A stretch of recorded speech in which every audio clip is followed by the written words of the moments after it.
Hello বন্ধুরা, আসসালামু আলাইকুম। এটি চীনের সামরিক বাহিনীর সামরিক কুচকাওয়াজের একটি ভিডিও। এই কুচকাওয়াজের মাধ্যমে নতুন অস্ত্রের শক্তি দেখালো চীন।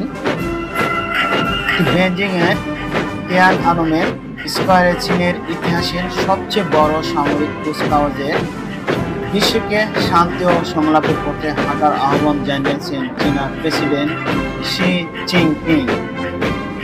অনুষ্ঠানে তার পাশে ছিলেন রাশিয়ার প্রেসিডেন্ট ভ্লাদিমির পুতিন ও উত্তর কোরিয়ার নেতা কিম জং উন। এ সময় চীনের অগ্রযাত্রা থামানো যাবে না বলে মন্তব্য করেন প্রেসিডেন্ট জিনপিং। গত অনুষ্ঠানে চীনের আরেকটি বিষয় পরিষ্কার করে দিয়েছেন, সেটি হলো সামরিক শক্তি হিসেবে চীনের ভারতের চেয়ে উত্তর কোরিয়াকে বেশি গুরুত্ব দেয়। এই কুচকাওয়াজ অনুষ্ঠানটি বিশ্বের সবচেয়ে বড় সামরিক কুচকাওয়াজে প্রেসিডেন্ট শি জিনপিং সতর্ক করে বলেন, বিশ্ব এখন শান্তি নাকি যুদ্ধ এই মোড়ে দাঁড়িয়ে আছে। দ্বিতীয় বিশ্বযুদ্ধের শেষে জাপানের পরাজয়ের ৮০ বছর পূর্তি উপলক্ষে আয়োজিত এই বর্ণাঢ্য অনুষ্ঠানে পাকিস্তানের প্রধানমন্ত্রী শেহবাজ শরীফও উপস্থিত ছিলেন। তবে পশ্চিমা কোনো দেশের নেতা এই অনুষ্ঠানে উপস্থিত ছিলেন না। চীনা প্রেসিডেন্টের পাশাপাশি অতিথি হিসাবে উপস্থিত ছিলেন ইউক্রেন যুদ্ধের কারণে পশ্চিমাদের চোখে একঘরে হয়ে পড়া পুতিন ও পারমাণবিক কর্মসূচির জন্য সমালোচিত কিম। চীনা প্রেসিডেন্ট তার বক্তব্য বলেন, আজ মানব জাতি শান্তি নাকি যুদ্ধ, সংলাপ নাকি সংঘাত, পারস্পরিক লাভ নাকি শূন্য সমীকরণের মধ্যে একটি পথ বেছে নিতে হবে। চীনা জনগণ ইতিহাসের সঠিক পাশে দৃঢ়ভাবে দাঁড়িয়েছে।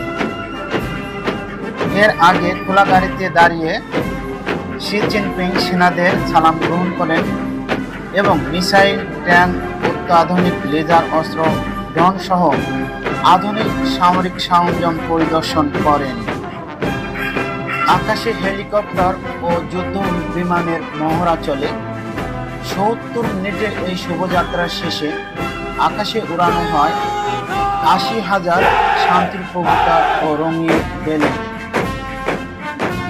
এরপর ২০টিরও বেশি দেশের নেতাদের স্বাগত জানায়। মঞ্চে চীনের প্রেসিডেন্টের দুই পাশে বসা ছিলেন পুতিন ও কিম। একাধিকবার তাদের সঙ্গে আলাপ করেন তিনি।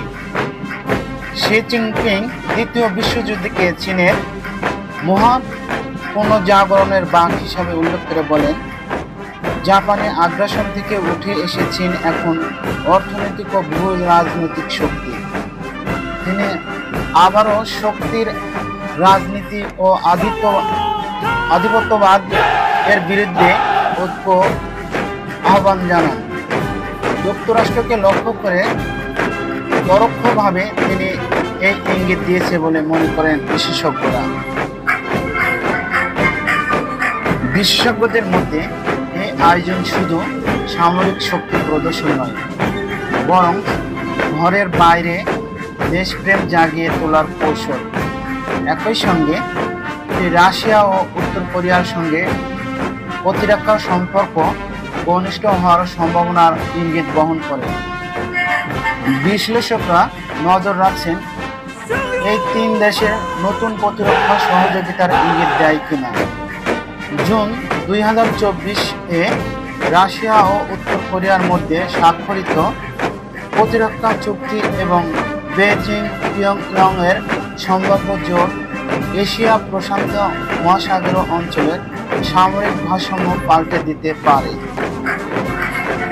এদিকে মার্কিন প্রেসিডেন্ট ডোনাল্ড ট্রাম্প চীনের প্রেসিডেন্টের বিরুদ্ধে রাশিয়া ও উত্তর কোরিয়ার দুই শীর্ষ নেতাকে সঙ্গে নিয়ে যুক্তরাষ্ট্রের বিরুদ্ধে ষড়যন্ত্রের অভিযোগ এনেছেন। কুচকাওয়াজ পরিদর্শনের জন্য বেজিংয়ে আমন্ত্রিত ২৬ জন রাষ্ট্রনেতার নামের তালিকা প্রকাশ করেছেন চীনের স্টেট কাউন্সিল। এটি একটি অত্যন্ত প্রতীকী শীর্ষ সম্মেলন, যা মার্কিন নেতৃত্বাধীন বিশ্ব ব্যবস্থা বিরোধী একটি বিকল্প ব্লক নেতা হিসাবে বেজিংয়ের ভূমিকা প্রতিষ্ঠিত করতে পেরেছে বলে বিশ্লেষকরা মনে করেন। সবচেয়ে বড় কথা হচ্ছে, এই শীর্ষ সম্মেলনে চীনকে এই জোটের কেন্দ্রীয় নেতার মর্যাদা দিয়েছে, যা মূলত বিদ্যমান আন্তর্জাতিক শৃঙ্খলাকে প্রকাশ্যে চ্যালেঞ্জ করার ইচ্ছার ইঙ্গিত দিয়েছে।